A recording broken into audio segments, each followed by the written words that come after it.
You said golden generation, didn't you? Get rid of that word, golden generation. Golden generation. Please. We said that earlier, actually, when we were having a meeting before and Glenn got his heckles up. You don't like it, do you? No, I don't think so. I think it just put pressure on the players that were called that, and there's going to be pressure on them if they're going to be called that again.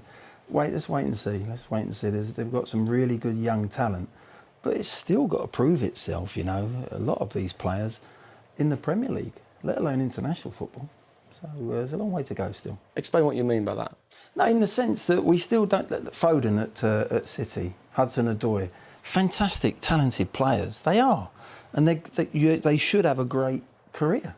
But you never know until they've played 40-odd games and they've had the ups and then they've had a poor... and the managers pulled them out because they're playing poorly and then they might have to play with an injury and overcome that. These are the things that show character.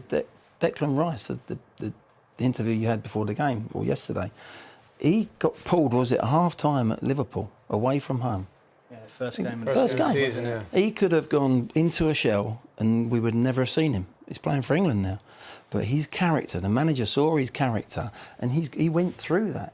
And he said, I'll show you. And he's come out the other end and the manager's gone, full respect, I'll put you in the team. And he's gone on leaps and bounds. These wonderful talents that we've got haven't gone through that yet. But lots have, though, like Trent Alexander-Arnold's getting loads of games, Joe Gomez, Declan Rice, as you say. Yeah, but sometimes don't we just focus on the players that haven't had the opportunities and we forget that there actually are lots of young English talent?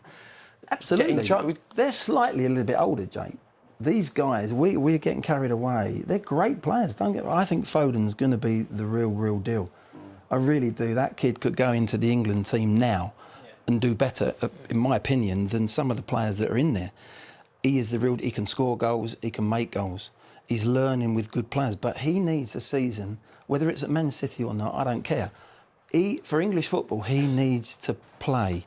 He needs to play at a good level and get that experience under his belt. But I think with England, we're on a brilliant path. I think with our generation, we had that so-called golden generation, which was a burden of a name, really. I think these boys are on the right path with Gareth, all these younger players coming through. I think it's exceptional. I think if you look at the most talented young players in the world right now, I think we're close. I think France is probably the best. If you look at Belgium in terms of the talented groups of youngsters they've had, they haven't gone on to win anything. So I think it takes time. We're building. We're in a brilliant phase with Sancho and Hudson-Odoi.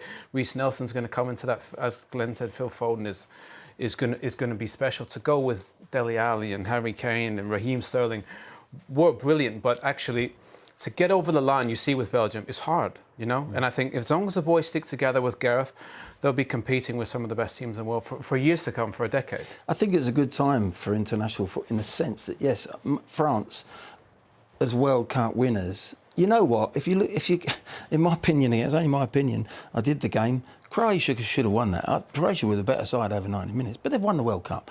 Now, they're probably set above, just a little bit above everyone else. You look at Portugal, Spain at the moment, England, Germany, no. There's no outstanding team in world football. And it's a fantastic... That's where I think I'm excited about this group of players. It's an opportunity, isn't it? It's a massive... We haven't got a dominant Germany or the Dutch team that Argentina, Brazil. Even Brazil, I watched Brazil in the week. They were 1-0 down against Czech Republic, who England absolutely slaughtered at Wembley.